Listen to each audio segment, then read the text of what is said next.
Muy buen miércoles a todos y a los que lo veáis esto resubido. El día de hoy vamos a abordar una cuestión muy importante, como es la hispanidad y profundizar en esos lazos entre los hispanos a ambos lados del Atlántico y también los que quedaron en el Pacífico. Y para ello vamos a contar con la iniciativa del Parlamento Global Hispano, una iniciativa maravillosa, pero vamos a hablar primero de otras cuestiones. Y este va a ser un formato de entrevista barra debate donde vamos a contar con don Manuel Galán, fundador del Parlamento Global Hispano, que es una iniciativa para el beneficio del conjunto de los hispanos, y también con don Borja Ares, que es el secretario del Comité de Gestión. Muy buenas noches, don Manuel, ¿qué tal está?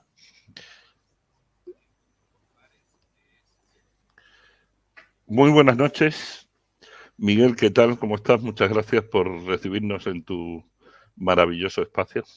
Gracias por vuestro tiempo y por estar aquí. Y muy buenas también, Borja, ¿cómo estás? ¿Cómo te encuentras? Hola, muy buenas. Nuevamente, Miguel, muchísimas gracias por invitarnos a tu canal. Es un gusto estar aquí. Yo estoy Nada, fantástico. yo os transmito públicamente además mi compromiso de que en todo lo que puedas voy a apoyar porque me parece una iniciativa espectacular. Pero antes de entrar un poco en materia de en qué consiste el proyecto, hay personas que consideran que con la que está cayendo hay otras cuestiones más prioritarias, como si fuese una dicotomía, como si no tuviese su importancia también reivindicar estos lazos o el valor de sentir orgullo de nuestro pasado, el legado que hemos dejado y también de mirar con vistas al futuro y todo lo que vamos a tener que afrontar. E incluso también hay personas que consideran que esto es una cuestión pues, anquilosada en el pasado, algo rancio, algo que no merece la pena, una cuestión identitaria, ¿no? Entonces, por aquellas personas que no sepan mucho en qué consiste la hispanidad, de qué trata y por qué es importante que le demos el valor que le corresponde. Bueno, yo creo que es sencillo, la hispanidad somos para empezar 600 millones de personas. Entonces, lo que le pasen a 600 millones de personas, pues es algo muy importante.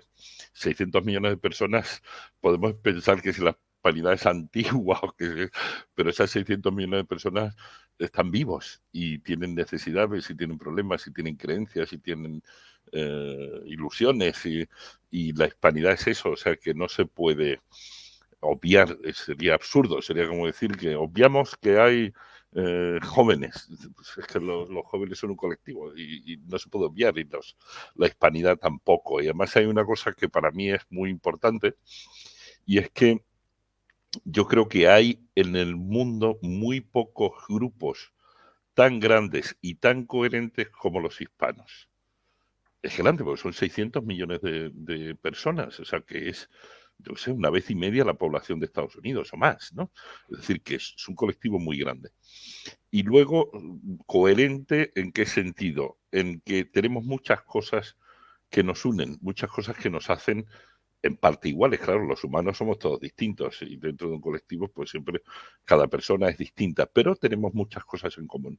Una importante es la lengua, el idioma, y hay mucha gente que defiende, y yo estoy de acuerdo, que una lengua hace una forma de pensar, es decir, que tenemos una estructura mental parecida todos los hispanos porque pensamos de la misma manera y tenemos la misma estructura de lenguaje que manejamos, pero además tenemos muchísimos rasgos culturales comunes. Y en ese sentido somos coherentes. Es verdad que a veces pensamos que somos más distintos, ¿no? Pero claro, pensamos que un mexicano es distinto de un español o que un peruano es distinto de un nicaragüense. Casi siempre cuando se encuentran y se conocen el nicaragüense y el mexicano, o el español y el peruano, se dan cuenta de que no son tan distintos. Claro, tampoco son iguales, pero igual que no son iguales un asturiano y un murciano. Mm, Hay diferencias, evidentemente. Todos los humanos tienen diferencias. Maravilloso. Por entrar un poco en materia personal, don Manuel, usted conoció México, también Borja es un gran viajero. ¿Y cómo afectó el estar lejos de España para valorar la importancia de la hispanidad y todo eso que nos une? Yo, después de pasar en México 4 años y sentirme mexicañol, que los mexicanos le hacen mucha gracia, yo me siento mexicañol.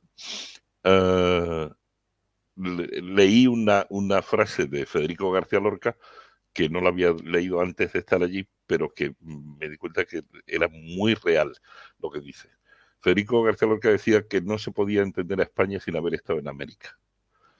Y a mí me pasó eso, porque cuando yo fui, siempre cuento, cuando me di mis paseos por Zacatecas en el año 2012, especialmente aquello, pues como pasa, Ciudad de México es una ciudad muy grande y de todo, pero se ve menos el contraste que cuando vas a una ciudad como Zacatecas, que es una ciudad, ahora no sé, tiene como 1 millón y pico, 2 millones de habitantes, pero es una ciudad fundada en 1500 y pico, y que cuando la ves y de pronto te das cuenta que se parece a Salamanca, yo siempre digo que es una ciudad con una catedral barroca preciosa, construida en 1500 y pico, los mismos años en los que se construyó el Escorial. Y que fue fundada por unos españoles que iban allí en sus barquitos y que iban de Veracruz, porque los barcos llegaron a Veracruz, y de Veracruz a Zacatecas hay 1.500 kilómetros, una cosa así, y además hay 2.000 y pico metros de desnivel, es decir, que no era nada fácil, porque creo que entonces las autopistas casi ninguna estaba hecha y que los trenes no eran muy buenos en 1500 y pico, o sea que iban con mulas, unos pocos, y esos señores que iban con mulas hacían catedrales barrocas, o sea que no hacían allí unas casitas de madera para dormir mientras que se llevaban el oro y esas cosas, ¿no? No, hacían catedrales barrocas y conventos y escuelas y universidades, y decía, joder, y eso fue lo que me generó a mí, al estilo del pensamiento de Federico García Lorca, qué tipo de personas, qué pueblo, ¿no? Qué cosa más rara, o sea, qué gente tan especial que se van a sitios así y les da por hacer esas cosas. ¿Por qué? ¿Qué tipo de cabeza es? ¿No? ¿Qué tipo de valores? ¿Qué tipo de forma de pensar? Y eso me despertó, la verdad, la inquietud de hacer algo. Claro. Y aparte que es algo que es palmario y notorio cuando uno conoce. Yo pude conocer, lo que pasa que era muy pequeño, Venezuela, y sí que es cierto que toda aquella arquitectura de estilo colonial, que es muy similar a la que aquí en Canarias, donde yo resido, ahí se ve todo ese legado que transmitió España. Y Borja, tu historia también fue muy curiosa porque en tus viajes por el mundo has conocido a personas del ámbito hispano, pero no solo españoles, y ahí has podido ver las similitudes que nos unen, ¿no? Sí, Miguel, si me permites, yo quería responder brevemente a la primera pregunta que hiciste, comentar un poquito sobre la hispanidad. Yo lo que quería resaltar es la gran diferencia que existe en el mundo entre lo que vemos nosotros a pie de calle desde nuestra vida y la verdad de cómo funciona el mundo, que es con grandes plataformas geopolíticas. Es decir, realmente los grandes intereses son los que acaban moviendo el mundo. Nosotros somos parte de la gran plataforma occidental, ¿no? Más o menos, el mundo occidental, liderado por Estados Unidos, está la plataforma rusa, la china, y podría estar la plataforma hispana. Somos un eje de poder que existe, como Manuel ha dicho ya, me gusta mucho la palabra coherente, somos un grupo de gente muy coherente y ahora podemos seguir hablando de las similitudes que tenemos. Mi padre es argentino, yo soy criado en Sevilla, mis 2 abuelas son argentinas y yo creo que esa es la historia de muchísimos hispanos, ¿no? Que estamos viviendo en el charco, entre las 2 masas continentales, ¿verdad? Entonces, pues bueno, incidir que la hispanidad tiene el potencial de formar esta gran plataforma geopolítica. Y esa es la verdadera importancia. No se trata de mirar al pasado, ni de reconstruir lo que ya fue, ni de ir... Tampoco importa la historia realmente. Lo único que importa es el punto presente en el que estamos y el decir, mira, esta es la realidad global en la que vivimos, ¿qué queremos hacer? Tenemos la potencialidad. Tenemos la potencialidad de unirnos y formar este bloque. ¿Lo vamos a hacer o no? Y esa es la pregunta. Esa es la respuesta, ¿no? Hay otro equívoco que se suele dar, que hay personas que entienden la hispanidad como una especie de ínfulas coloniales, ¿no? De España por recuperar una zona de poder, etcétera. ¿Se trata realmente de eso o por el contrario todos somos hijos de aquel legado y se busca fraternizar entre hermanos? No es una cuestión de subordinación o de A ver, poder. A mí, por supuesto, de subordinación nada. O sea, es que eso me parece el mayor de los absurdos. A mí hay gente que me dice, qué bueno el tiempo de Felipe II. Digo, ya fue estupendo. Seguramente fue maravilloso, pero es que Felipe II está enterrado. Es que, o sea, eso no lo podemos resucitar, ¿no? Ese es el punto número uno. No podemos volver para atrás. Yo siempre digo en todo, pero también en mi trabajo empresarial, que nunca, por mucho que me he puesto a esforzarme en reconsiderar el pasado, he conseguido cambiarlo. Eso no cambia. Ahí está, lo podemos estudiar, lo podemos analizar, nos puede gustar más o menos. Pero luego hay una cosa mucho más importante, y es que somos 600 millones de personas con necesidades, con ilusiones, con problemas, con inquietudes. Y a lo que hay que dar respuesta es a eso. O sea, es que mirar para atrás no arregla nada para el futuro. Y es más, yo entiendo lo que dice Borja de la posición geopolítica, pero si te digo la verdad, tampoco me interesa tanto. Como análisis, como curiosidad, como teoría, es muy bonito. A mí lo que me interesa es cómo puede la unión de los hispanos beneficiar a los hispanos. Y es impensable que, siendo lo que somos y teniendo la potencia que tenemos, no la usemos para generar algún beneficio para los hispanos. El primer beneficio es que se nos escuche. O sea, el primer beneficio es que alguien diga, coño, estos existen y tienen necesidades.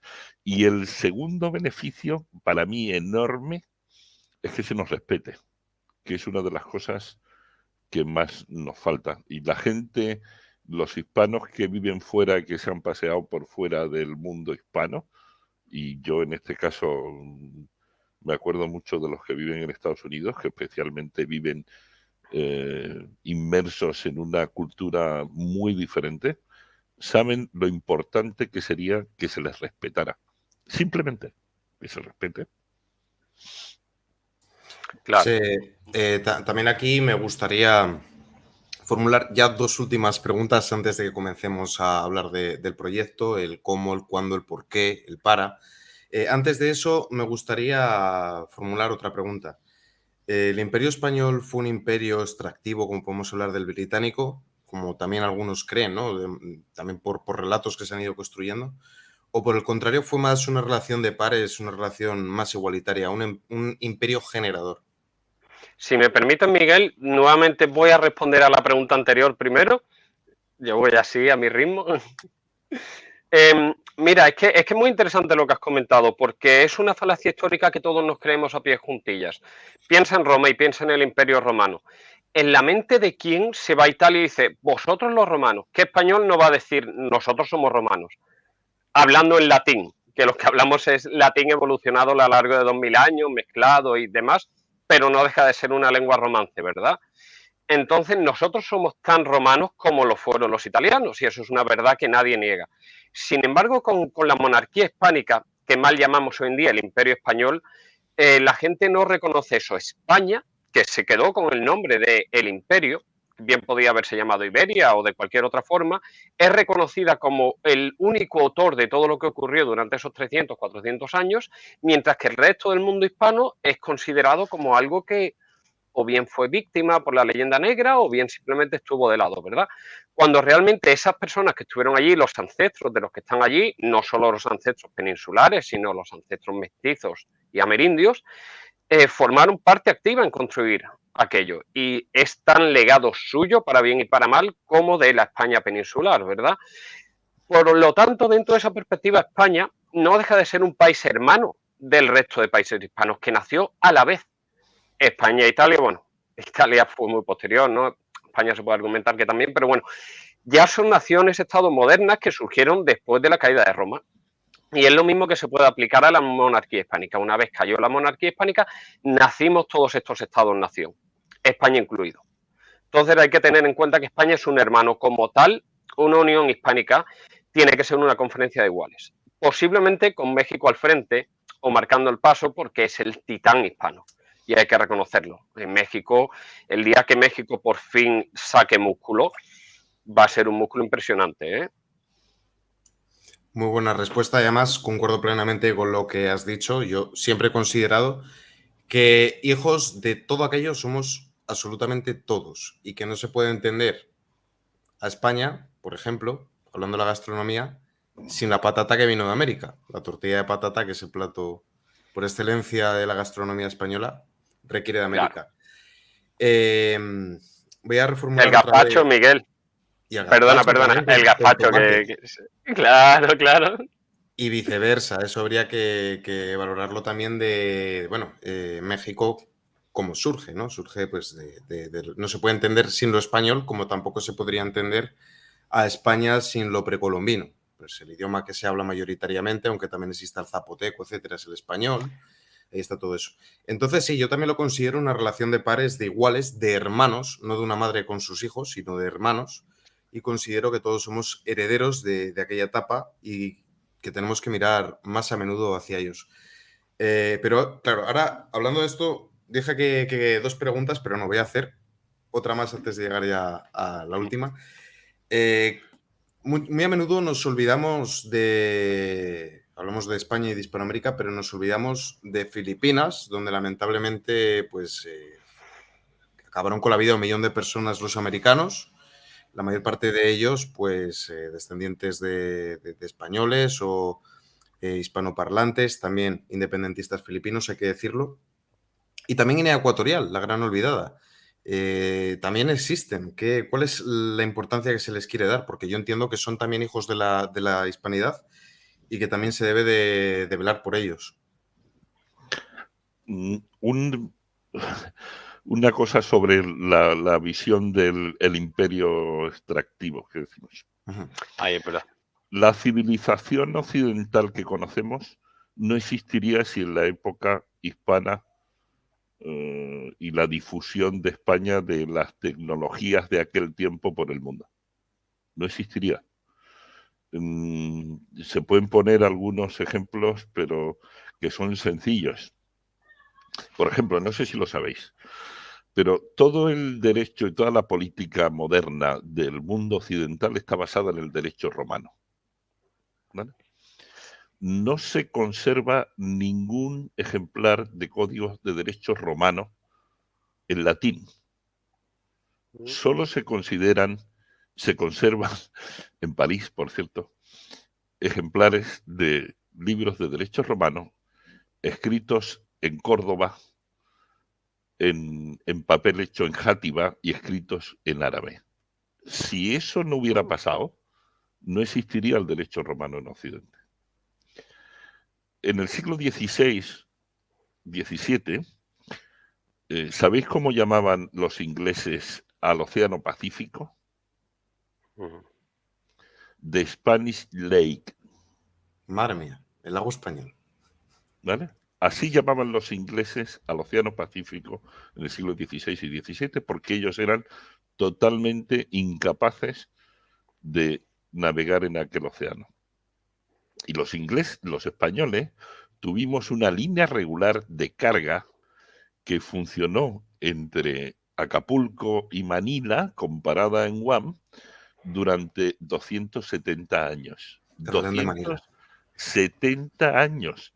Es como si ahora hubiera una línea que estuviera funcionando desde 1750. Son 270 años de intercambio de mercancía. En el documental de la primera globalización está muy bien explicado. Otro ejemplito muy simple. Los españoles tenían un método muy sofisticado de administración de los virreinatos, incluyendo una cosa que casi nadie conoce, que se llamaba el juicio de residencia. El juicio de residencia consistía en que cuando un funcionario terminaba su trabajo en alguno de los territorios de ultramar, se le hacía una reunión, parte de su retribución se condicionaba a una reunión final en la que se le juzgaba por el desempeño de su trabajo en los años en los que había estado y donde participaba gente que había estado a su servicio. Eso hoy se llama una evaluación 360 de un ejecutivo. Eso lo hacían los españoles en el siglo XVI y XVII. la expansión de la cultura hispana, que es la expansión de la cultura del Mediterráneo, a partir del siglo XV y XVI, es la expansión de todo el conocimiento y de todo el saber del mundo, y es algo extraordinariamente sofisticado.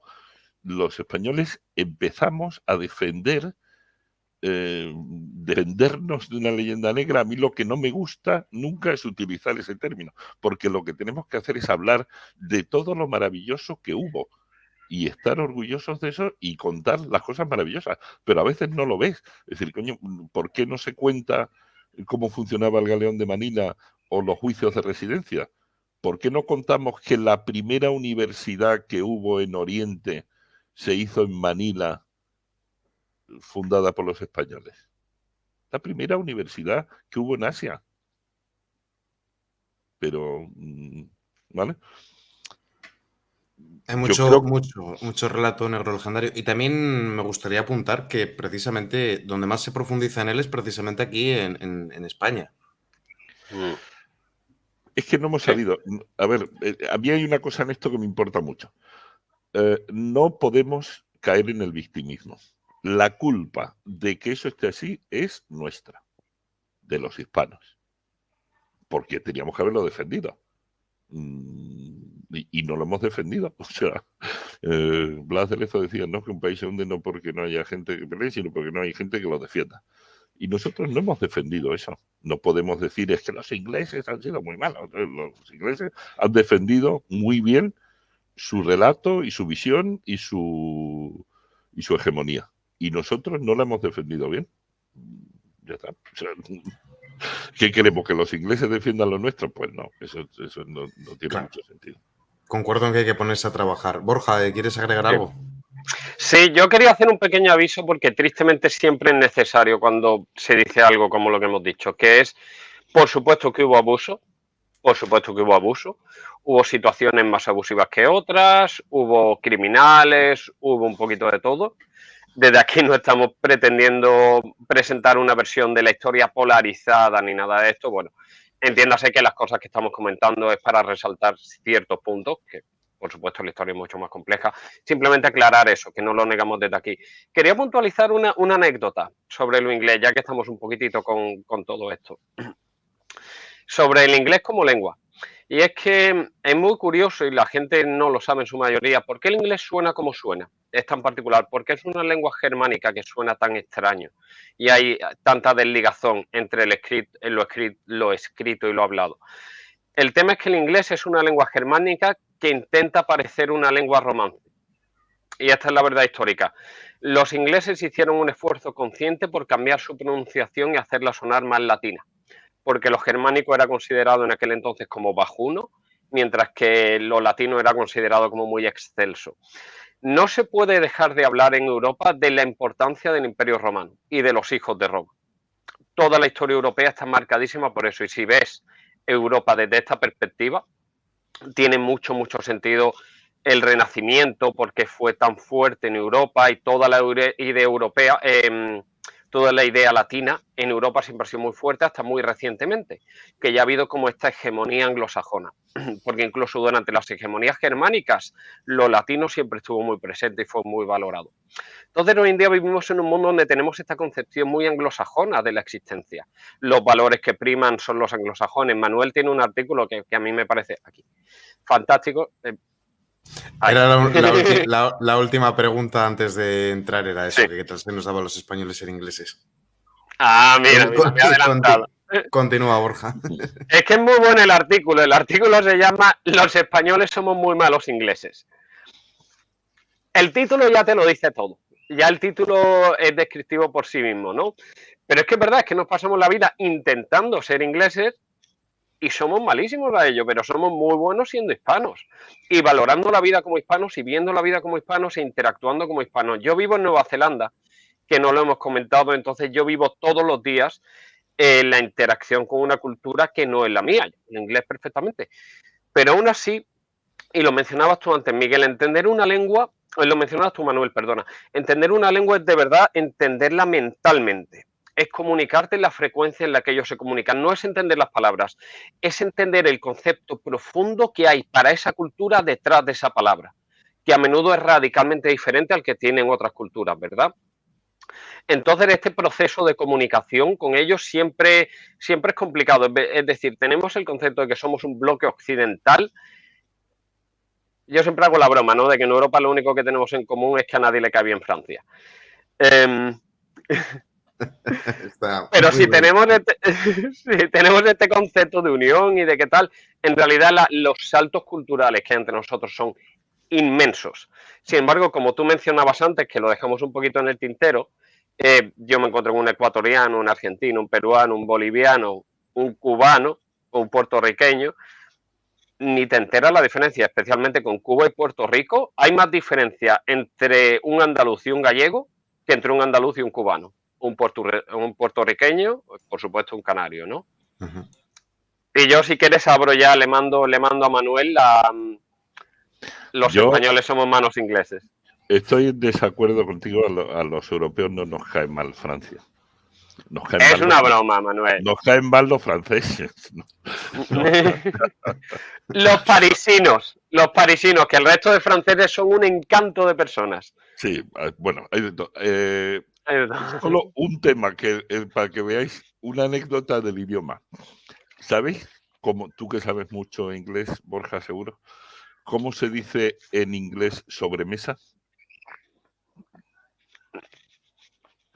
Qué buena. No existe. La palabra sobremesa no existe en inglés. ¿Por qué? Pues porque ellos no tienen nuestra visión de para qué es una comida, para qué sirve, cómo la usamos y cómo tenemos una cabeza distinta después de comer, y eso nos ayuda mucho y por eso nosotros tenemos un nombre para sobremesa, y sobremesa es un concepto. No es solo un momento, es un concepto. Y hay cosas que se hablan en la sobremesa. Yo cuando en España alguien me dice que deberíamos cambiar el horario de las comidas, digo, ¿y por qué? Si yo es que tardamos 2 horas en comer, claro. Yo llevo toda mi vida, y ya tengo años, utilizando la hora de la comida para comunicarme con mi familia, para comunicarme con mis empleados, para comunicarme con mis amigos, para comunicarme con mis vecinos. Y yo utilizo la hora de la comida para eso toda la vida. Es una visión totalmente práctica, pero es una visión práctica para una mentalidad hispana. Y eso es exactamente igual en México. Exactamente igual. La gente utiliza la comida para eso. Y los ingleses, no, los ingleses a lo mejor un poco, porque están más, pero claro, un holandés es que no sabe lo que es eso. Es otro concepto de la vida totalmente distinto. Nosotros, que es lo que nos cuesta un poquito entender. Para nosotros es importante la economía, hacer empresas, crecer, tener más dinero. Claro, eso es importante. Lo único es que la diferencia de importancia y de prioridad que tiene para nosotros eso, al lado de la generosidad, no es la misma que la que tiene para un inglés. Para un inglés, la ambición y el crecimiento, la productividad y tal, es nivel 10, y la generosidad, la solidaridad es nivel 2. Y a lo mejor para un español, pues la ambición es nivel 6 y la solidaridad, pues a lo mejor para unos 6,5, para otros 5,5. Y claro, es otra forma de ver la vida. Somos felices de otra manera. Efectivamente. Y lo que pasa es que nos hemos metido en una circunstancia en la que, por circunstancias, yo creo que todo es explicable, nos avergonzamos de nuestra forma de ver la vida y queremos juzgar la vida que hacemos con la medida que utiliza un inglés. Por eso es mi artículo de somos muy malos ingleses, claro. Y tú dices, claro, me miden como inglés. Pues como inglés lo hago fatal. Macho, ¿qué quieres que te diga? Y yo no te quiero contar como ruso. Como ruso sería malísimo. Es que yo vi otro día en un vídeo una cosa muy curiosa. a los rusos no les gusta sonreír. No sonríen porque piensan que no es de buena educación. Fijaros qué concepto tan distinto del de quiero contar, de un español puede ser, pero de un colombiano que sonríen siempre. O sea, un colombiano, yo después de ir muchas veces a Bogotá me di cuenta que me gustaba mucho ir. Yo digo, coño, ¿por qué me gusta tanto pasar 2 semanas en Bogotá? Los mexicanos son muy amables, mucho más que nosotros, los españoles. Y los colombianos también son muy amables, pero los mexicanos son más serios. Y los colombianos son muy amables y sonríen. Son amables, son cariñosos, sonríen, son alegres. Y esa alegría, pues coño, se contagia y da gusto. Y claro, eso un inglés no lo entiende, un ruso tampoco, porque tenemos otra cultura. Y una cosa que seguramente, bueno, no has preguntado, pero que yo aprovecho para hablar de mi libro. Esa cultura la necesita el mundo. Es decir, ahondar y estar orgullosos y difundir y tal nuestra cultura es importante para nosotros, para los hispanos, porque podemos sacar beneficio de ello. Pero además es importante para el mundo, porque el mundo necesita ese contrapunto. Y ahora cada vez más, porque el sistema económico en el que estamos funcionando desde el principio, finales del 18, principios del 19, con la productividad, la mano de obra, con la digitalización y con la automatización se está acabando y necesitamos otro paradigma. Y el paradigma de la cultura hispana es mucho más, paradójicamente, aunque es más antiguo, es mucho más práctico y más adaptado a ese tipo de convivencia nueva que vamos a tener que el sistema anglosajón. Sí, yo tengo un par de anécdotas rapiditas, si me permitís. A raíz de lo de la comida, que es que me ha hecho gracia. A ver, esta es una anécdota de María Elvira Roca Barea. Venía contando que vino John Eliot. John Eliot es un historiador hispanista. Hispanista significa especializado en la hispanidad. Muy famoso de Inglaterra, es la cabeza de la academia de algo. Bueno, vino a España y le organizaron una recepción, pues como hacen los hispanos, ¿no? Imagínate, comida por todos lados, todo riquísimo, una cosa elegantísima, preciosa, magnífica, con su estupenda sobremesa. Y a la que terminaron, John Eliot, muy sorprendido, se giró y le dice a Elvira, oye, yo no sabía que en España organizarais estas recepciones tan magníficas. Y Elvira dice, se le cayó la mandíbula al suelo, yo me la imagino con la lengua rodando como en los dibujitos, y dice, a ver, pero John, si esto es lo que hacemos en España, si tú llevas 60 años estudiando España y la hispanidad y no sabes que precisamente es lo que somos buenos en estas recepciones y en este tipo de cosas, claro, no se lo podía creer. Escuchando a Manuel, me acordaba del caso holandés. El almuerzo típico, clásico, común holandés es coger una rebanada de pan Bimbo, un poquito de mantequilla, le untan la mantequilla al pan Bimbo, cogen las pizquitas estas de colores, que es básicamente azúcar comprimida con colorante, se lo echan por encima, si no le echan directamente chocolate por encima, y ese es su almuerzo. Ahí tú solo, metido dentro de una tienda, por ejemplo, con tu platito, con tu pan Bimbo, y eso es lo que almuerzan casi todos los días. Bueno, para valorar la diferencia cultural, claro.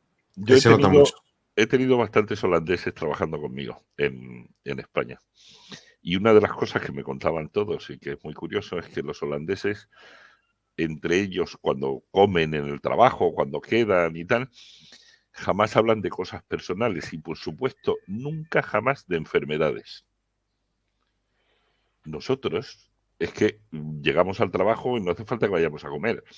Solo llegar, preguntamos, oye, ¿y tu mujer que ayer me dijiste que estaba con diarrea? ¿Ya se la ha pasado? ¿Está mejor? No tenemos, es decir, nos comunicamos, compartimos nuestra vida y eso es así, es algo con lo que hemos inundado el mundo con eso, que probablemente tiene que ver incluso con temas de cultura religiosa, ¿eh? O sea, yo creo que hay una base de la religión en todo esto. que deberíamos también analizar y entender. Yo siempre he dicho que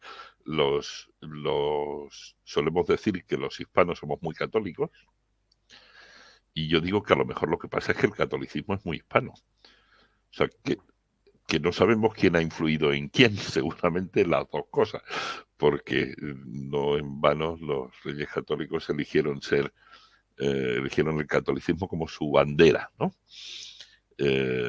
Y yo creo que el catolicismo tiene tanta influencia hispana como los hispanos tienen influencia católica. Es decir, que es una cosa que no sabemos cuál es el huevo y la gallina. Luego también hay algo que se ha parodiado mucho en las series norteamericanas y son las fiestas que puede organizar un hispano con motivo de un bautizo, de una boda, incluso de un funeral, que de repente hay muchas personas, se nos presenta como ruidosos y molestos incluso porque ellos no lo entienden. Porque Sí. claro, ellos cuando se casan invitan a los hermanos, a los padres y se acabó. Y para cualquier cuestión similar, ahí también se ve una notable diferencia entre lo hispano y los lazos que tenemos con los amigos y con los familiares con respecto al resto de culturas. Es una cultura la anglosajona, Miguel, muy basada en la deshonestidad. Sinceramente, yo amo Nueva Zelanda, mi mujer es de aquí, mis hijos son de aquí, pero es verdad, son muy guardados. Tú vas al trabajo, me gusta mucho ese ejemplo, porque es verdad, tú vas al trabajo aquí y bueno, yo sí lo hago, yo interactúo, los conozco, sé de su vida, pero soy el único. Aquí todos se lo guardan, es como muy cerrado. Ya los compañeros que me tienen confianza tiene que ser en el ámbito privado. Yo no les puedo preguntar en el gran grupo sobre algo personal, sino como que me tengo que apartar y preguntarles, porque claro, ¿cómo van a hablar de esto? Aquí hay un problema, por ejemplo, dos compañeros de trabajo tienen un problema. En España inmediatamente se va el uno al otro y dice, oye, ¿tú qué has hecho? ¿Qué pasa? Tal, tienen una pequeña discusión y ya está. Inmediatamente lo ponen todo sobre la mesa y le empiezan a trabajar. Aquí lo que hacen es se lo guardan. No dicen nada y se pegan 1, 2 semanas, un mes así con mala cara, todo el día con mala cara, todo el día enfadado, hasta que al mes se les ha pasado y ya no pasa nada.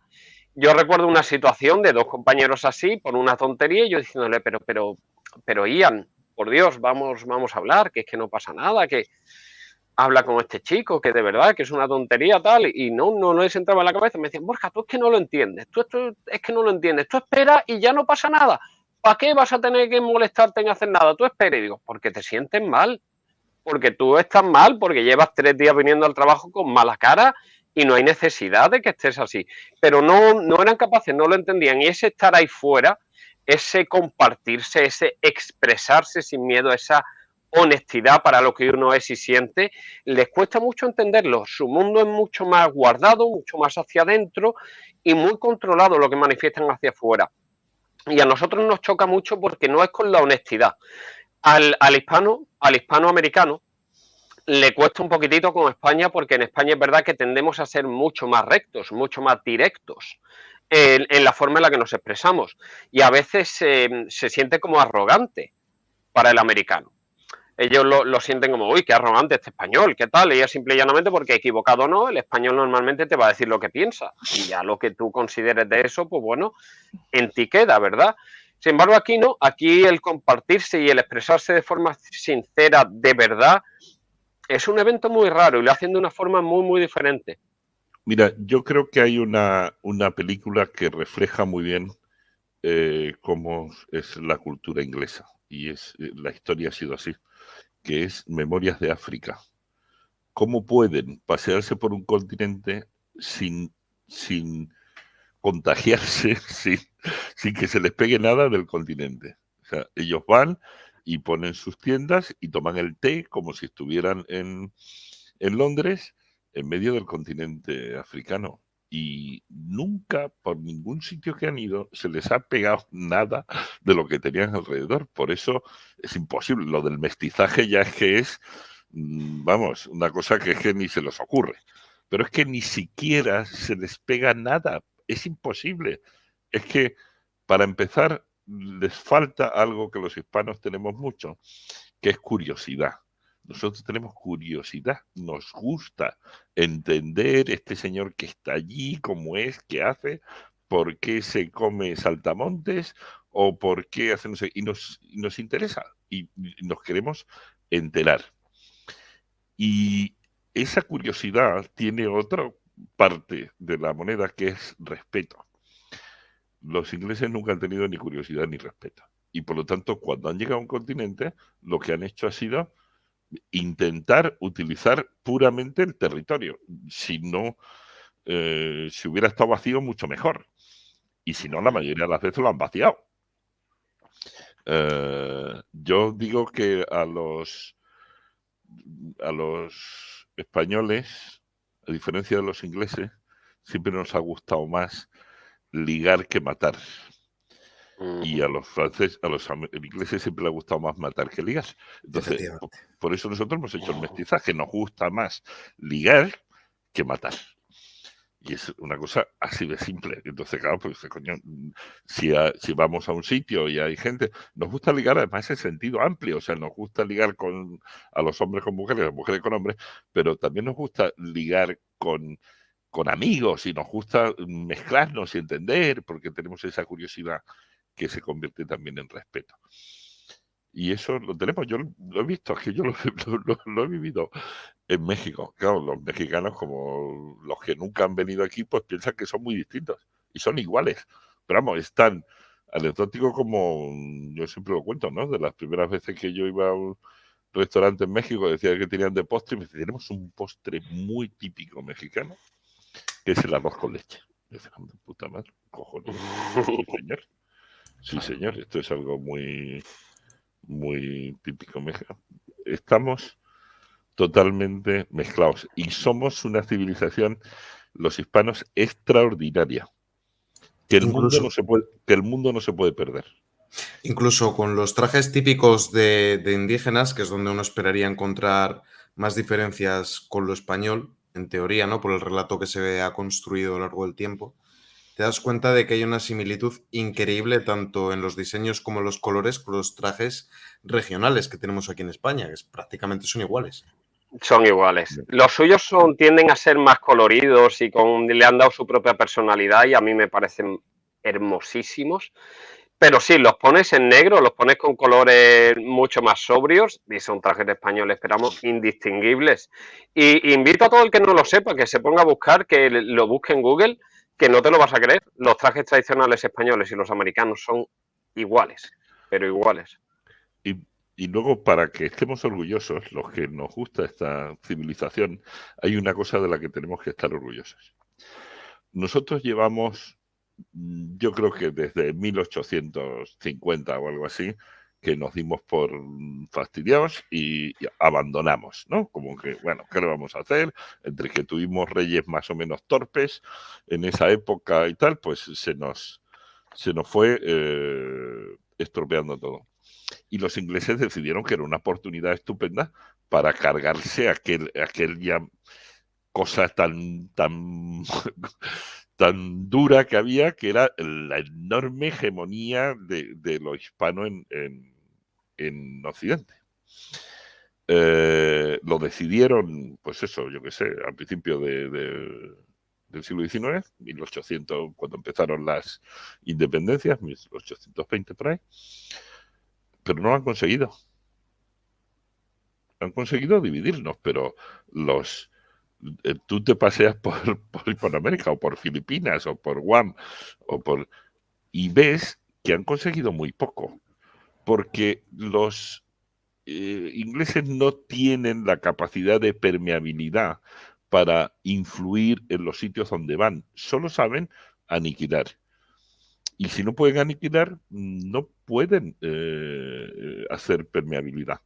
Y de hecho no la han hecho. O sea, y nosotros, en cuanto recuperemos con unos años con el Parlamento Global Hispano, que ahora vamos a contar en todo detalle, esa autoestima, para empezar, autoestima, conocimiento, visión, o sea, salud mental en el sentido de ver que tenemos derecho a cuidarnos y a generar beneficios para nosotros, pues rápidamente volveremos a estar en una situación parecida a la que tendríamos en 1800. Claro, yo quería hacer un comentario, si me permiten, Miguel. Me estaba pensando, la gente suele decir, y bueno, en América más de uno lo habrá escuchado, ¿verdad? Lo de ojalá nos hubieran colonizado los ingleses, seríamos un país rico, la ética protestante de Weber, todo este tipo de ideas, ¿verdad? Mirad, a un análisis real, la verdad es esta. Los únicos países anglosajones ricos que existen son aquellos donde a la población local la consiguieron erradicar o arrinconar.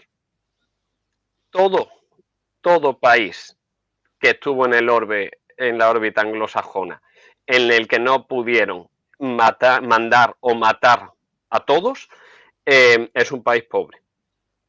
Y esa es la verdad que nadie te dice. Nadie piensa en Jamaica cuando te habla de Inglaterra, en Trinidad y Tobago.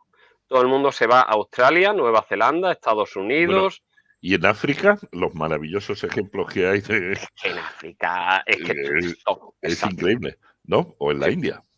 Sí, pero ellos iban, claro. En la India, bueno, ¿qué te voy a contar? Lo único ellos que iban, interesa... sacaban todo lo que podían, si se quedaban con la tierra, bien, si no, pues se iban habiéndose llevado todo lo que podían. Yo pensar que el mundo hispano existe, sigue existiendo, un montón de siglos después, sigue existiendo y a pesar de todos los intentos. El mundo anglosajón no existe todavía.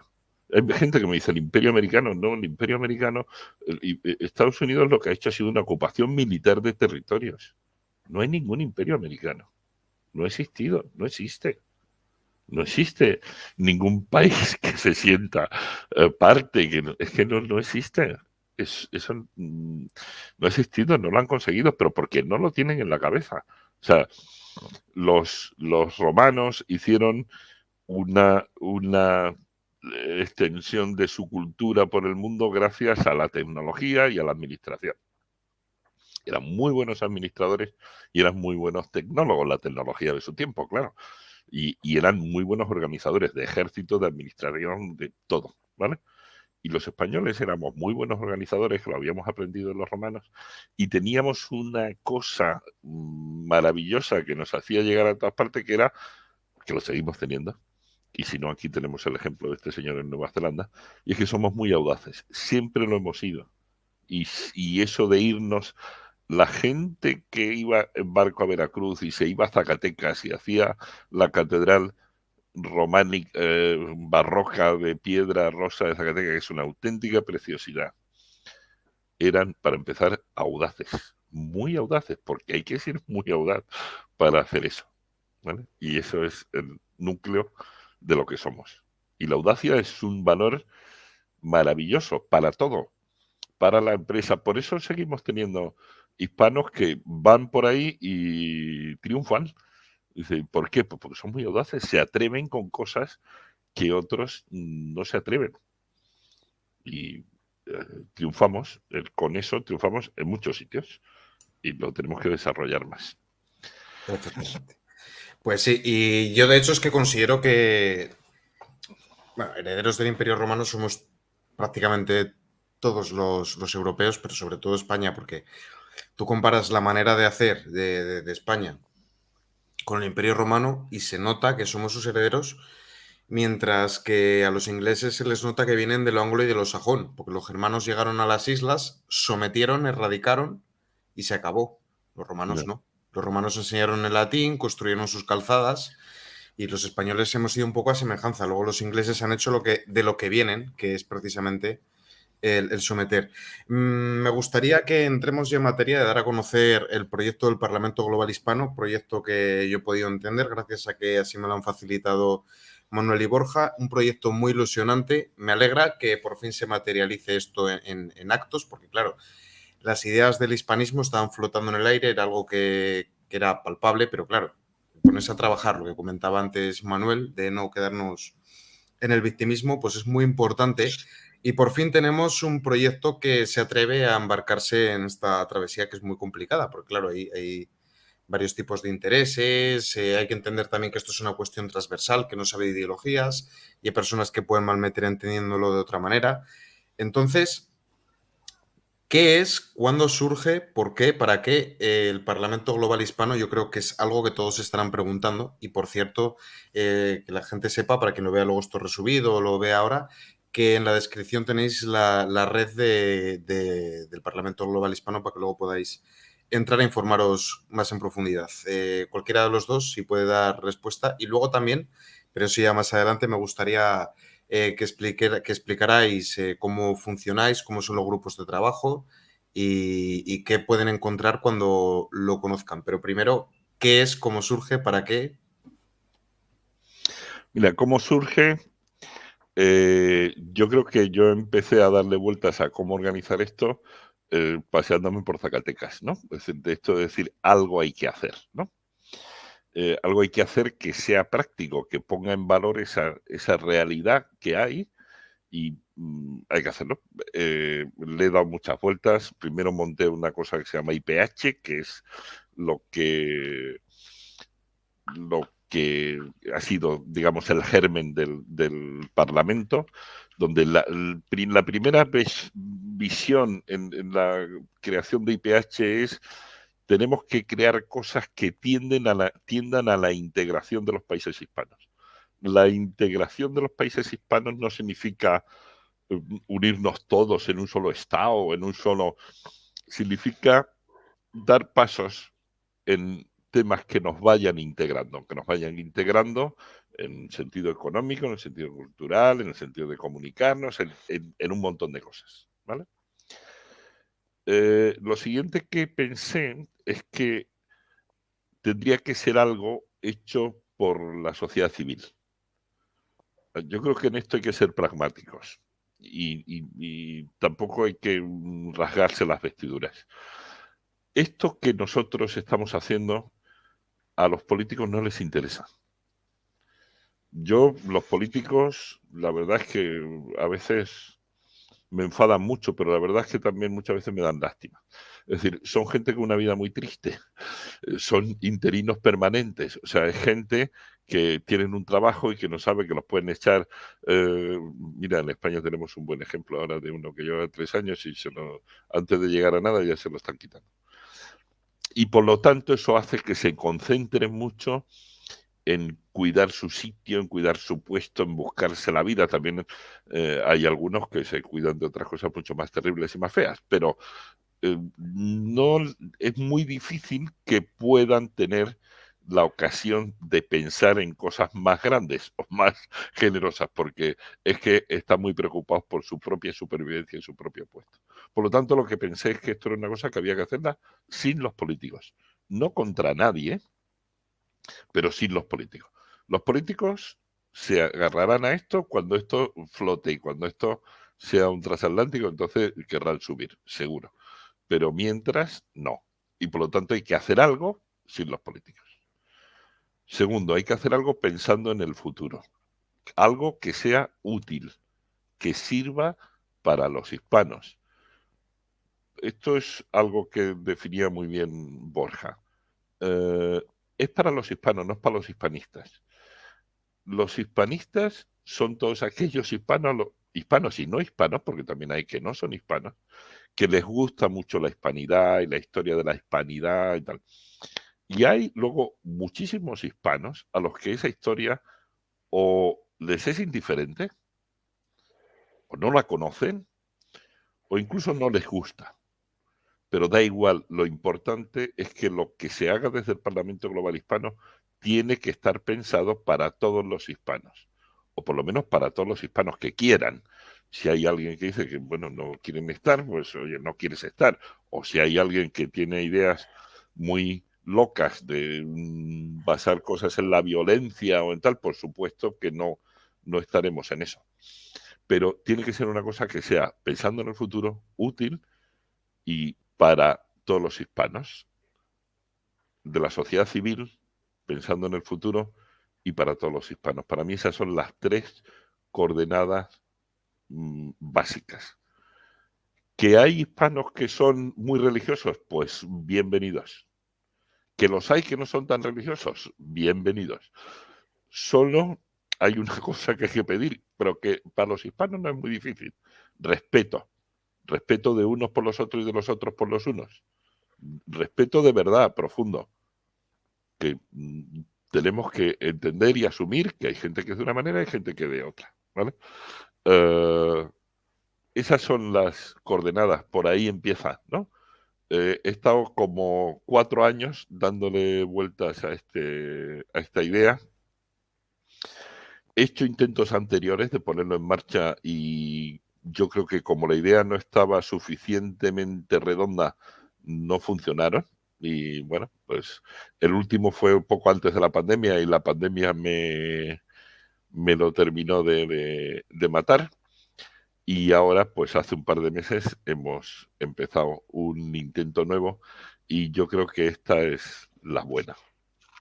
Borja, tú que lo ves desde ya inventado, ¿cómo lo ves? Yo, pues mira, mi viaje por esto, ¿no? Mi viaje por esto fue conocer a Manuel. Manuel me gustó mucho en lo personal. Me gustó mucho cómo lo tiene planteado, me gustó mucho su preparación, me gustó mucho lo realista del plan y lo orientado a conseguir cosas, porque yo ya he visto 3.000 millones de grupos que nacen, hablan mucho y mueren, no llegan a ningún sitio, es siempre la misma historia. Esto del llamado hispanismo, que es como lo llamamos, pero en realidad no tiene ni nombre acuñado oficialmente.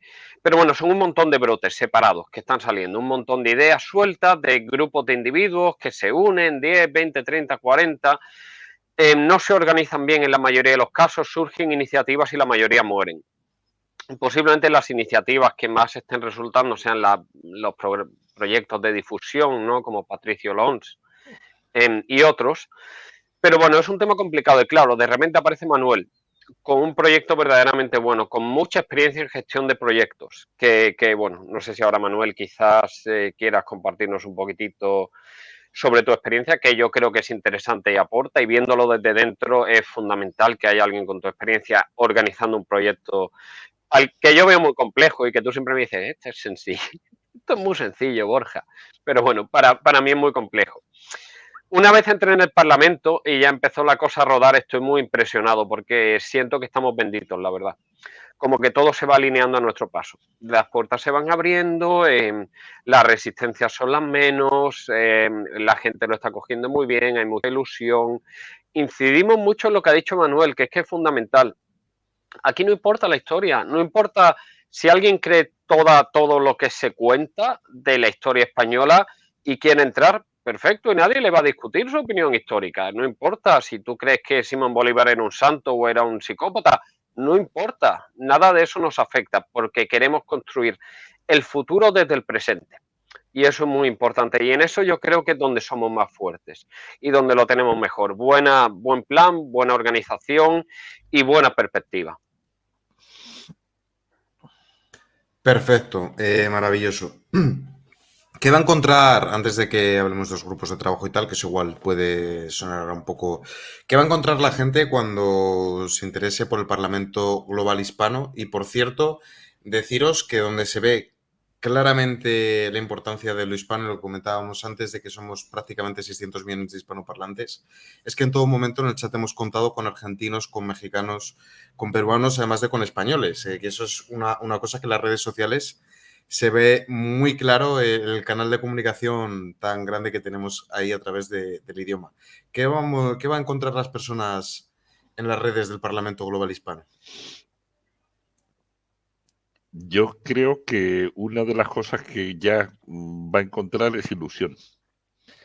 Es de las que más me gusta que ya se encuentra, que al principio no es difícil. Hay dos cosas, hoy tenemos dos cosas que de las que está impregnado el Parlamento Global Hispano: ilusión y trabajo.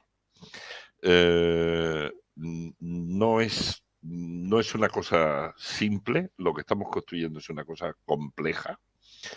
Es un proyecto que genera ilusión porque todos los días nos encontramos hablando de ejemplos de cosas que se puede hacer. Se podría hacer esto, se podría hacer lo otro, se podría conseguir no sé qué, no sé cuánto.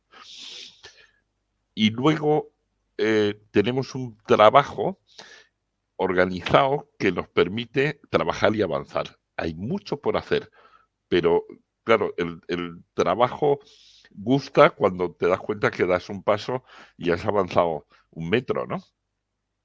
Y eso es lo que estamos consiguiendo. ¿Qué va a encontrar la gente que se aproxima a esto?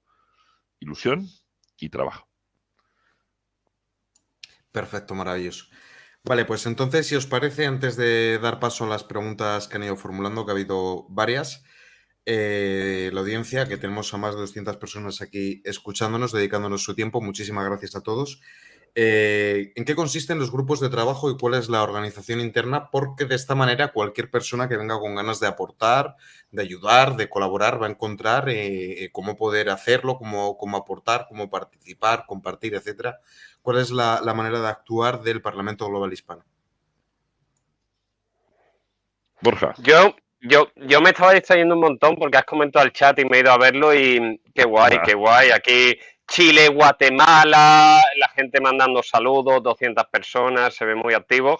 Sí que quiero aprovechar, Borja Ares soy yo, que pregunta uno quién es Borja Ares, soy yo. No soy nadie, un individuo llamado Borja Ares. Un gusto conocerte. Sobre los grupos de trabajo.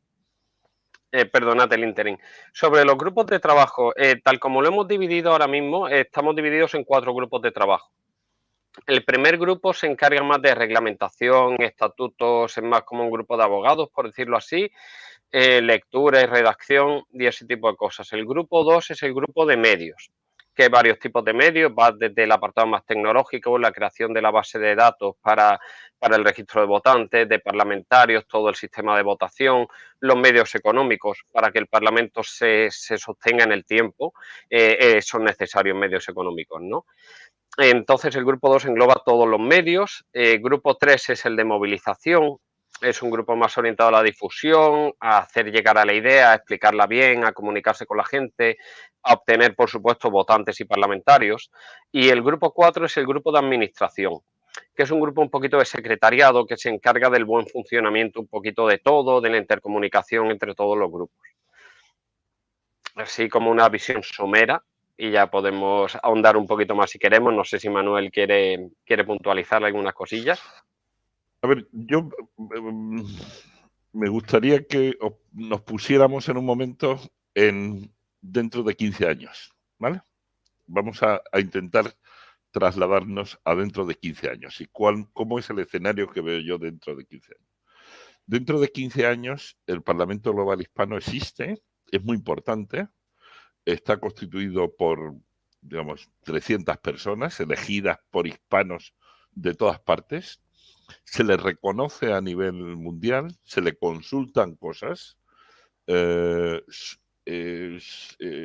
genera muchas ideas, muchas pautas para temas importantes en todo el mundo. En los países hispanos se les tiene muy en cuenta y en los países no hispanos también, ¿vale? Es una entidad grande a la que muchos hispanos recurren para conseguir ayuda, a lo mejor también ayuda económica, pero no estaban pensando tanto ayuda económica, sino ayuda para, digamos, orientar temas en su país o para dar soporte a temas que se necesiten. Eso es como yo veo el Parlamento Global Hispano dentro de 15 años. Claro, de aquí a 15 años hay muchos días, muchos minutos, muchos segundos, es un tiempo muy largo, ¿no? Sí. Y para conseguir llegar ahí tenemos que dar pasitos. Entonces, hoy estamos dando pasitos. En esos 15 años se habrán elegido, no sé, 4 elecciones de Parlamento, ¿vale? Ahora lo que tenemos que hacer es llegar a la primera, ¿vale? Nosotros tenemos el objetivo de que la primera elección de verdad del Parlamento Global Hispano, es decir, personas elegidas por muchos hispanos que votan y candidatos que se han presentado y que son elegidos y tal, nuestra ilusión es que esa primera elección se dé en 2023. ¿Vale? Pero, ¿quién dice cómo va a funcionar ese Parlamento primero de 2023? No lo podemos decir un grupo de personas que nos elegimos a nosotros mismos, que nos queremos mucho y que nos miramos al espejo y decimos qué listo eres, sino que nuestra ilusión es que la primera organización de ese Parlamento Global Hispano lo decida un grupo de personas ya elegidas, que es a lo que llamamos el Parlamento Global Hispano Provisional. Es como un parlamento constituyente, sería si esto fuera un país. Es decir, es un parlamento con menos personas. Hoy estamos pensando en algo así como 50 personas ya elegidas, que ya se van a presentar candidatos y se van a votar y se van a elegir, y que esas 50 personas elegidas, ayudadas con el soporte de un grupo de expertos, un grupo de personas de mucha experiencia y de mucho prestigio, y ayudados por un equipo de gestión, un equipo, digamos, que está entre bambalinas, un equipo que no es importante que sea famoso, sino que es importante que sea práctico. Pues el grupo de electos, ayudado por los expertos y ayudado por el equipo de gestión, tiene que definir durante un año el funcionamiento del Parlamento Global Hispano. Ese Parlamento Global Hispano provisional lo queremos elegir en 2022. Y para eso estamos montando la estructura que estamos montando ahora. ¿Qué necesitamos para eso? Necesitamos tener unas normas para ese Parlamento Global Hispano provisional. Necesitamos tener unos medios, la gente se tiene que conectar a algún sitio para ver los candidatos, para poderle... seguro que, Miguel, en algún momento te vamos a pedir que los candidatos puedan venir aquí y hablar y que en los chats se le puedan hacer preguntas tal, para que la gente pueda examinar a los candidatos y saber a quién vota. Y seguro que a muchos canales de YouTube le vamos a pedir que nos ayuden en la difusión de eso. Necesitamos, como decía, la organización, o sea, las normas, necesitamos los medios y necesitamos participación. Esto no vale si no participa gente de todo el mundo. A mí me encanta cuando estoy viendo en el chat que hay gente de un rincón y de otro, porque necesitamos gente de todo el mundo. Pero no necesitamos gente de todo el mundo para ser nosotros muy importantes. Necesitamos gente de todo el mundo porque necesitamos tener en cuenta la visión y las necesidades y los pensamientos de gente de distintos sitios. No podemos hacer esto sin tener en cuenta. Me importa mucho qué opina de esto y cómo influiría un filipino y un ecuatoguineano y un cubano y un puertorriqueño y un chileno. Y también me importa muchísimo cómo o qué necesitan o cómo querría influir un hispano que vive en Estados Unidos, porque tiene una visión distinta, un problema distinto.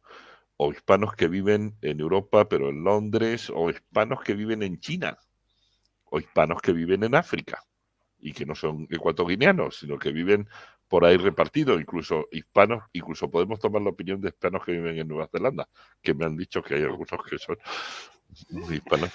Pero es importante, entonces, esa es la razón de esos grupos de trabajo. Necesitamos, aprovecho desde aquí para hacer publicidad, tenemos un grupo muy bueno, tenemos 40 personas trabajando que se reúnen a diario con unos que machacan, que tienen, es lo que yo decía antes, mucha ilusión y mucho trabajo, pero necesitamos más gente. Necesitamos más gente con más visiones y necesitamos hispanos no hispanistas que nos den su visión, necesitamos más mujeres hispanas que nos den su visión, necesitamos mucha más variedad y mucha más influencia de las distintas visiones. Tenemos un correo, tenemos una página web, estamos en Facebook, estamos en YouTube y estamos abiertos a que nos contactéis y nos ayudéis. También los que no son tan hispanófilos, que se animen y que pongan su influencia. Claro, por ejemplo, se me viene a mí a la cabeza que si hay alguien que ha llegado, por decirte una cosa, a profesar el independentismo catalán, por decirte, por suponer, algo le habrá empujado a esa situación. De alguna manera habrá llegado a ese pensamiento. A lo mejor dentro del proyecto del Parlamento Global Hispano se llega a una conclusión de por qué a lo mejor hay otras vías, o incluso una persona que desde, pues lo que comentábamos antes, un venezolano que sea gran seguidor de Simón Bolívar y que lo conciba de otra manera, pues tiene también mucho que aportar y tiene mucho que decir. Y luego me alegra que saques el tema de lo que saquéis, el tema de todos aquellos hispanos que residen en el extranjero, porque yo sé que para alguien que vive en el exterior es muy importante también estrechar lazos, crear vínculos con personas con las que comparte cultura, comparte idioma, entonces eso es muy importante. Antes de pasar a las preguntas que nos han ido formulando, y de paso le pido a la gente que vayan escribiendo sus preguntas, si creéis que hay que afianzar algo que se haya podido quedar en el tintero o algo que sea importante comunicar, pues adelante. Y por cierto, por supuesto que mi canal está abierto a que podáis crear aquí debates o presentar ideas, proyectos, ya sabéis que contéis con mi pleno compromiso. ¿Sabes una cosa que me haría muchísima ilusión? Que para mí sería como como decían el chiste cuando éramos jóvenes, como jugar al póker y ganar, ¿no? Dice, qué bueno jugar al póker y perder. Dice, ya ganar debe ser la leche. ¿Sabes qué es lo que me haría mucha ilusión? Que un hispano que viva en Los Ángeles presuma delante de los anglosajones del Parlamento Global Hispano. Eso sería maravilloso. Eso sería una maravilla. Claro, para ganarnos eso tenemos que hacerlo muy bien. Y eso es un reto. Tenemos que hacer algo que esté muy bien hecho y funcione muy bien. Pero, a ver, estamos colonizando, pensando en color, el parlamentarismo digital. No existe ningún parlamento digital en el mundo. Ahora va a haber uno. Fíjate, porque somos los primeros. El primer parlamento físico también fue español, el de León.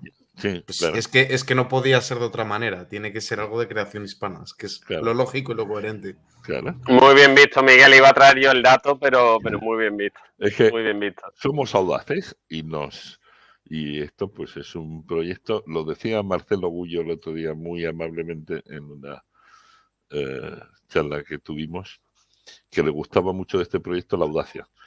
Y es verdad que es un proyecto audaz. Yo para el cierre lo que quería era incidir antes del cierre, antes de las preguntas, ¿no?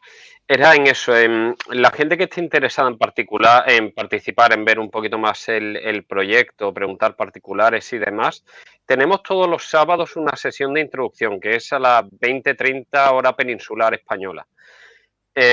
A través de la página web, que creo que has dicho Miguel, que está en la descripción o por ahí, ¿verdad? Del Parlamento. Cuando lo resuba lo dejaré. Tengo el link vale. al canal de YouTube, pero cuando lo resuba a todas las redes lo reeditaré y te pondré en un comentario fijado porque la gente lo encuentra más rápido en un comentario fijado. Pero, perdón, continúa. Perfecto, muchas gracias, Miguel. Eso, pues podéis ir a la web del Parlamento, desde allí os podéis inscribir y ahí ya entráis inmediatamente en contacto con nosotros si queréis participar como voluntarios. Se os invitará a una de estas sesiones de introducción, allí os explicamos bien el proyecto del Parlamento, si tenéis alguna duda, los grupos de trabajo un poquito más en detalle si hace falta, y ya el que quiera participar pues se une al grupo de trabajo pertinente y ya desde ahí, una vez desde dentro, ¿no? se empieza a mover todo. Entonces, pues eso, invitaros por favor, el proyecto es muy bueno, pero necesitamos construirlo entre todos. Esto no es algo que podamos esperar a que nos lo den, bueno, algunos pueden, ¿no? Pero ahora mismo el que quiera participar y ayudar a construirlo, por favor, venid. Había un famoso francés, ya que antes hablábamos de los franceses que no nos gustaban, pero había uno que tenía una frase que a mí me gustaba mucho, que siempre me ha gustado mucho, que es que la mejor manera de adivinar el futuro es construirlo. ¿Vale? Entonces, no esperemos a nada, construyámoslo. Y tú has dicho antes una cosa sobre el independentismo catalán. El nacionalismo, en general, por diferencia con el patriotismo, que luego podemos meternos en eso un poquito. Perfecto. El nacionalismo es una cosa que interesa siempre al poder, sí, no a los ciudadanos. Los ciudadanos catalanes que se han dejado llevar por el poder para sumarse a un nacionalismo que no les aporta nada, tienen una gran oportunidad de ser útiles al mundo empujando ideas como esta. Y esas sí son importantes. Y eso sí que es trascendente para el mundo. Decir yo soy el mejor, yo soy el más guapo, yo soy el más listo, que es en lo que consiste básicamente el nacionalismo, aporta poco y en general motiva poco. Tenemos la oportunidad de influir en el mundo utilizando una cultura maravillosa y hacer que esa cultura genere felicidad en el mundo. Y hay un canal, el Parlamento Global Hispano. Sí, fíjate que yo por eso es un argumento que suelo manejar yo. Estás viendo cómo estamos viendo un mundo que es global, donde las vías de comunicación han cambiado a través de las redes sociales, cómo se busca estrechar lazos, precisamente ir en la dirección contraria, que sería el rupturismo más absoluto, el identitarismo, el anteponer los intereses estatales a los de las personas, cuando, a mi parecer, las ideologías están para servir a las personas y no al revés. Pues fíjate tú qué absurdo que nosotros estamos mirando a ese acercamiento hacia países del entorno y tú en cambio te vas en la dirección contraria, a lo identitario, a lo tal.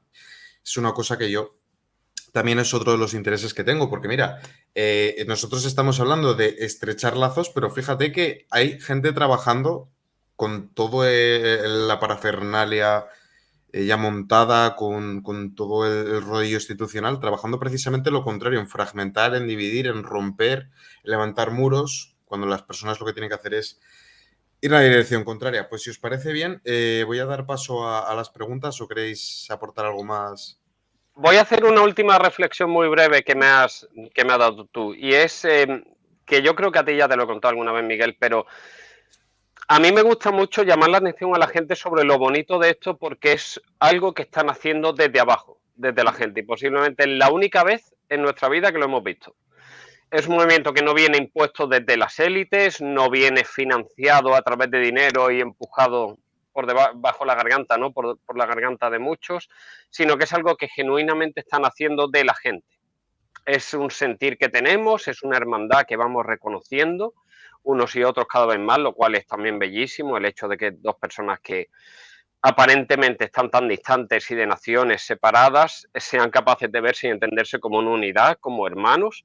A mí me parece en lo personal muy bonito, pero bueno, eso, que querría que observar esto de este movimiento como algo que están haciendo desde la gente, porque es muy interesante estudiarlo desde esa perspectiva, solamente eso. Perfecto. Vale, pues entonces vamos a dar paso a las preguntas, más las que vaya formulando la gente. Yo soy un poco clásico y lo he apuntado a bolilla y a papel. Estamos aquí alabando el mundo digital y yo aquí con boli y papel. Pero primero agradecer a Edu Mas, que hizo un comentario patrocinado que dijo: gracias a los tres por este programa, gracias a ti por verlo, Edu, y la cantidad de información tan importante que la mayoría desconocemos y es una pena. Es para estar orgulloso. Y por su parte hubo otro comentario patrocinado de H. Xavier Narváez. Hola Miguel, no fuiste a Madrid, iré a Madrid este fin de semana. Y luego, por dar paso a las preguntas, Liz nos pregunta desde México, ¿cuál es el objetivo principal? El objetivo principal es conseguir beneficiar al colectivo de los hispanos. Ser útil al colectivo de los hispanos para ayudarle en todo lo que se pueda. Hay un millón de cosas, pero en cosas prácticas, ¿eh? O sea, estamos pensando en desde cómo podemos hacer una red de hispanos para emprendedores o cómo podemos hacer que las titulaciones universitarias sean válidas en todos los países hispanos o cómo hacer unas normas para remuneración de teletrabajo en todos los países hispanos y conseguir generar un mercado de especialistas teletrabajando desde todos los países hispanos, por ejemplo. Pero hay una lista enorme. Es decir, el objetivo final es ser útil al colectivo de los hispanos del mundo. Vale, por democratizar un poco la respuesta. Ah, vale, perdón. Te iba a dar a la paso iba a la decir siguiente a ti, precisamente. Adelante. Perdón, solamente iba a decir buscando integrar los países hispanos, buscando acercarnos poquito a poco, no más que acciones individuales desligadas, sino como que la idea de fondo es intentar ir buscando esa integración. Muy bien. Por democratizar las respuestas, como decía antes, esta la puede responder perfectamente Borja. Nos preguntan si esto incluye también a los ecuatoguineanos. Por supuesto. Puedo Muy bien. responder en más, en largo, pero no hay debate, no hay duda ninguna, 100% los ecuatoguineanos están dentro. Además, ya tenemos contacto con ecuatoguineanos y muchísimo cariño, muchísimo afecto, interesantísimos en el proyecto. Posiblemente de los más interesados son los ecuatoguineanos, recién por su situación se están abriendo al mundo. Y el ver que tienen una hermandad hispana ahí fuera es algo que para ellos, bueno, esperanza de futuro es para ellos. Entonces, sí, los ecuatoguineanos son parte muy importante e integrante, son la joya hispana de África, es un orgullo que podamos entender la realidad africana a través de los ojos de un ecuatoguineano, como podemos los hispanos, ¿no? Es una maravilla y sí, están dentro, no hay duda alguna. Comenta Nino Sierra, nos hace la siguiente pregunta. ¿Es el Parlamento Global hispano estilo al Parlamento Europeo? Y luego nos hace otra pregunta. ¿Proponen la creación de algún tipo de estructura supranacional? A ver, en Europa existe una institución que se parece al Parlamento Global Hispano, que es el Consejo de Europa, que es una institución más antigua que el Parlamento Europeo, que fue, digamos, la institución que promovió la organización de Europa que conocemos hoy. Pero hay mucha diferencia entre el Parlamento Europeo y lo que hoy estamos proponiendo como Parlamento Global Hispano, porque el Parlamento Europeo es un ente político con poder, que maneja presupuesto, maneja leyes. Nosotros, eso está más allá de los 15 años que yo decía antes. El Consejo de Europa empezó a trabajar en el año 49, si mal no recuerdo, es decir, que ha pasado mucho tiempo hasta que la Unión Europea ha sido una realidad práctica, o ha empezado a serlo, no sabemos si todavía si realidad lo es, pero ha pasado mucho tiempo y pasará mucho tiempo. El Parlamento que estamos proponiendo hoy y que estamos construyendo hoy es un Parlamento civil, de la sociedad civil, que no tiene poder. Tendrá influencia y esperamos que mucha influencia, pero no tiene poder. En eso tenemos que ser honestos. Yo lo prefiero, que los políticos no metan sus zarpas, a mí no me gusta. Yo ya lo digo, yo prefiero que sea, lo comentaba antes Borja, de que es una cosa que emana de abajo arriba y no directrices que vienen de arriba abajo, por más que luego lo pretendan disfrazar de democracia o de voluntad popular.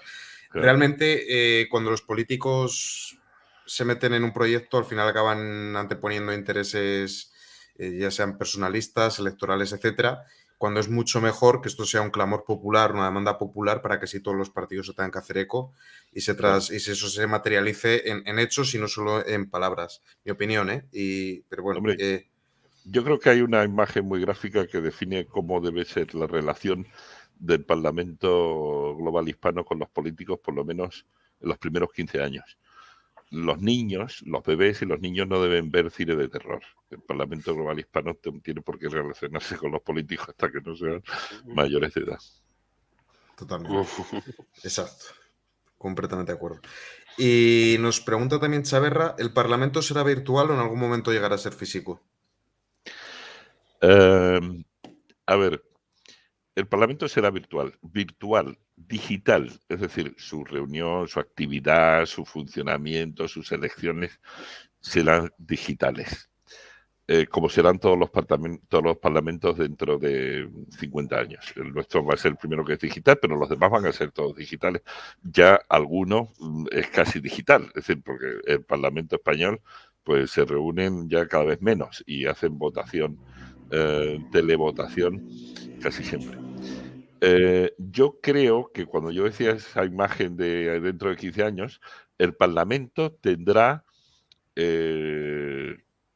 oficinas físicas en distintos sitios, porque no es incompatible. Entonces, a mí me encantaría ver una oficina del Parlamento Global Hispano en la Avenida Insurgentes en México o en la carrera 7 de Bogotá. Y seguramente la tendremos en Filipinas, pero la esencia del Parlamento será digital. Creo yo, porque claro, luego el propio Parlamento tomará sus decisiones, pero yo preveo que será digital. Claro, pues eso no penséis que esto es un proyecto ya cerrado. No, no, aquí lo que os están proponiendo es precisamente que podáis participar a toda la gente del chat o que vea esto luego resubido, que vuestra voz cuente, que transmitáis vuestras necesidades, vuestra perspectiva a todo esto. O sea que fijaos hasta qué punto esto es amplio, que vosotros podéis aportar toda una suerte de ideas. Puede ser también una especie de laboratorio de ideas, con lo cual es una cosa maravillosa y es una de las razones por las que cuando me comentaron el proyecto yo decidí apoyarlo porque me parece muy bueno y la verdad que está muy interesante. Y nos pregunta también Maika Ballester, a quien le tengo que mandar un besazo y agradecerle muchísimo la donación que ha hecho. ¿Con qué dificultades se van a encontrar teniendo en cuenta la realidad de la política en la mayoría de países hispanos y cómo se plantean superarlos? Vaya preguntita, ¿eh? Sí, es complicado. A ver, Venga, ¿le quieres dar tú, Manuel? no. A ver, yo con qué dificultades nos vamos a encontrar con todas. Todas. Eh, yo creo que lo que es muy importante es que entendamos las dificultades y estemos dispuestos a luchar con ellas. No podemos pensar que esto va a ser fácil, no, no va a ser fácil.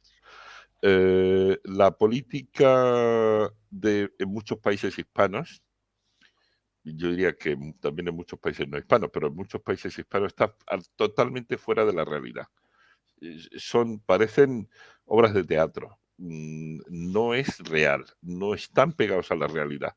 Y una de las cosas que nosotros queremos hacer es obligar a los políticos a mirar a la realidad y llevarles la realidad y que no tengan más remedio que ver la realidad. Yo el otro día, y cuando me encantaría, Miguel, esto te lo intento vender a ti, que un día hagamos un análisis económico de la situación en los países hispanos. Hay una cosa muy interesante, que es un concepto que se llama el coeficiente Gini, que es un coeficiente, digamos, universalmente admitido para medir la desigualdad económica en los países, ¿vale? Y yo me encantaría que el Parlamento, y así lo propondré, lo intentaré, haga análisis objetivos de la desigualdad en los distintos países hispanos para obligar a que los políticos tengan en sus programas trabajos conducentes a mejorar el coeficiente Gini en los países y no bla, bla, bla, porque bla, bla, bla, escuchamos muchísimo. Y eso es lo que digo, que no están en la realidad. La realidad se llama coeficiente Gini y es objetiva y es medible. Y, y vamos a intentar llevar a los políticos a ver esa realidad y a obligarles a que respondan a ella. Y con lo que estoy diciendo, ya alguno estará pensando que seguramente me voy a ganar enemigos. Es decir, a los políticos eso no les va a gustar nada. A los políticos no hay cosa que más les guste que poner una etiqueta y que los voten por esa etiqueta independientemente de si son buenos, malos, honestos o deshonestos. Los catalanes siempre fueron maestros. Jordi Pujol era un maestro en poner una etiqueta y que nadie mirara si era bueno o malo. Nadie miró nunca si era bueno o malo, si lo que hacía estaba bien o malo, si robaba o no robaba. Pero vamos, eso lo hacen todos los políticos, cada uno con etiquetas diferentes. Nosotros vamos a intentar influir en que los políticos miren más a la realidad. Claro. Buenísima la pregunta, Maika. La verdad es que yo creo que podemos dedicarle 3 programas nada más que a esa pregunta. Piensa que en el mundo después los políticos no son como los vemos desde la calle, es decir, no tienen estas agendas tan duras y estos programas y esto tal. Son más gente movida por intereses, llamadas. Después, una vez te empiezas a reunir con ellos y a hablar, es más que bueno que tenga sentido lo que digas, que la propuesta le interese a él como individuo dentro de su absoluto egoísmo político y todo esto, ¿verdad? Pero no es como, oh, no, esto va por ideas hispanistas y nosotros no se mueven tanto por eso, sino por campañas políticas. Después, tampoco está en la idea ir directamente al tema político. Manuel lo dijo muy bien antes, ¿no? Un bebé no debe ver películas de miedo, que me ha hecho mucha gracia el ejemplo que ha puesto. Entonces, pues bueno, de momento eso no es algo tampoco que se vaya a tocar así. Si llega el momento también en el que el Parlamento tiene suficiente masa de votantes, por ejemplo, 1 millón de personas, Eso ya permite al Parlamento ser directamente un lobby de presión que representa a 1 millón de personas. Y somos 600 millones. Si tenemos 2, pues ya son 2 millones de personas, ¿no? Y eso ya permite crear presión directa. Entonces, bueno, es un tema que va a haber que ir viendo, hay 1.000 millones de caminos, es muy difícil dar como una respuesta así. Muy concisa y muy clara y muy planificada. Es más, n igual a 1, cada caso se estudia individualmente. Perfecto. Y luego ya otra pregunta muy importante que además la he visto repetida varias veces y me parece también de vital importancia porque antes hemos comentado el tema de la religión católica. Nos preguntan por los sefardís. Yo entiendo que no se puede entender España sin los sefardís, pero bueno, me gustaría que la respondáis vosotros. ¿Qué papel tomarán los sefardís en todo esto? ¿O qué se espera de ellos o si tienen cabida o no? Tienen cabida, por supuesto. A ver, yo considero que los sefardíes son una parte muy importante de la historia de los hispanos y que los deberíamos tener en cuenta. Pero sobre todo son ellos los que tienen que dar el paso adelante. O sea, yo hoy lo que estamos buscando es contactos con los sefardíes para que se animen y vengan y entren e influyan. Me parece que es un componente muy importante de la realidad del mundo hispano y que deberían estar cuanto antes. Perfecto. Plenamente, Pues de acuerdo. muy bien. Pues no tenemos más preguntas, pero sí me gustaría que pues, cada uno se despida pues, diciendo que una petición, porque pedir es muy importante, sobre todo cuando hablamos de un proyecto de tal envergadura, todas las voces suman y todas las opiniones cuentan, entonces me gustaría que ambos dos os despidáis con algo y luego ya proceder a cerrar el programa. Borja, tu turno. Venga, empiezo yo. Bueno, daros las gracias a todos. La verdad es que he estado nervioseta a ratos, pero me lo he pasado muy bien. Desde que he abierto el chat me cuesta mucho estar centrado en la conversación porque están por aquí hablando y es muy interesante, se ve muy animado, es muy bonito de ver. Yo querría pediros que si os interesa de verdad participéis en el proyecto. A menudo tenemos deseos, queremos hacer cosas, queremos cambiar el mundo, pero después no acabamos haciendo nada y no acabamos encontrando qué hacer. Por ejemplo, yo creo que esa puede ser la historia de por qué Miguel acabó en YouTube, ¿verdad? Em, pero claro, hay gente pues, que tiene habilidad para transmitir, hay gente que tiene el carisma, hay gente que tiene un perfil de otra índole, ¿verdad? No todo el mundo se ve en YouTube. Pero sí que hay muchos que queremos aportar. Pues dentro del Parlamento, precisamente por cómo estamos divididos, podemos dar cabida a muchos tipos de personas.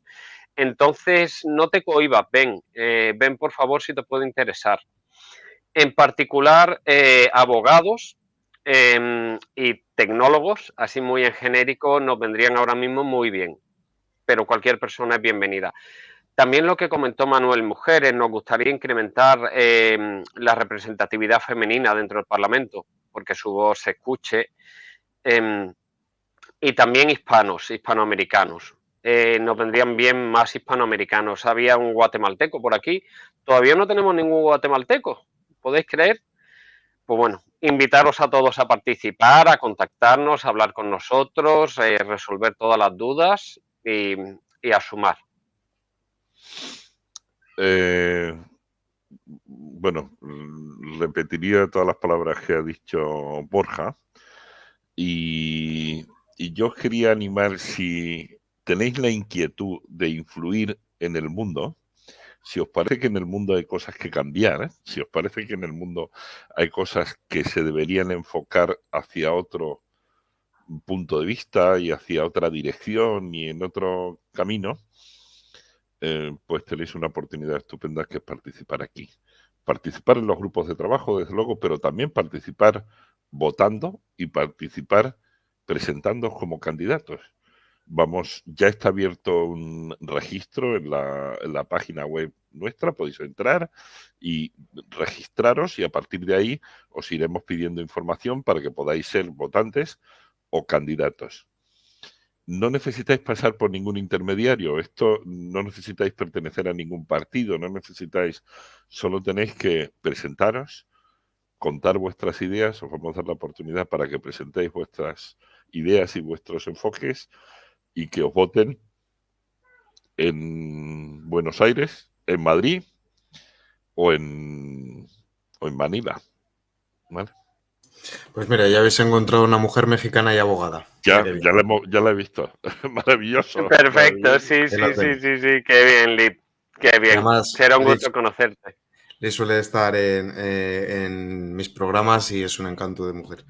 Pues nada, quiero agradeceros vuestro tiempo, quiero agradeceros también que hayáis venido a presentar este proyecto, pero sobre todo quiero agradeceros el trabajo que habéis hecho, la labor que hay detrás, que no es poca. Yo que soy creador de contenido, sé lo que cuesta llevar páginas web, lo que cuesta crear todas estas estructuras y también lo que cuesta coordinar a comunidades, porque es difícil, la verdad que es difícil. No todas las personas tienen el mismo grado de compromiso, no todas las personas tienen los mismos intereses, hay gente que viene muy voluntariosa, pero con el tiempo ya pues se desanima un poco. Entonces, el ver ese trabajo que ya habéis hecho hasta ahora, que está bien hecho y que es un proyecto muy ilusionante, y el materializar eso que, como decía antes, estaba en el aire, porque era algo que yo venía escuchando, ¿no? De ambos lados del Atlántico, ¿no? Porque a ver si profundizamos en los lazos de la hispanidad, a ver si hacemos algo. Pero nadie lo hacía. Y ahora por fin ves que se está haciendo. Yo la verdad que os tengo que dar las gracias por ello y nada más. También quiero agradecer, por supuestísimo,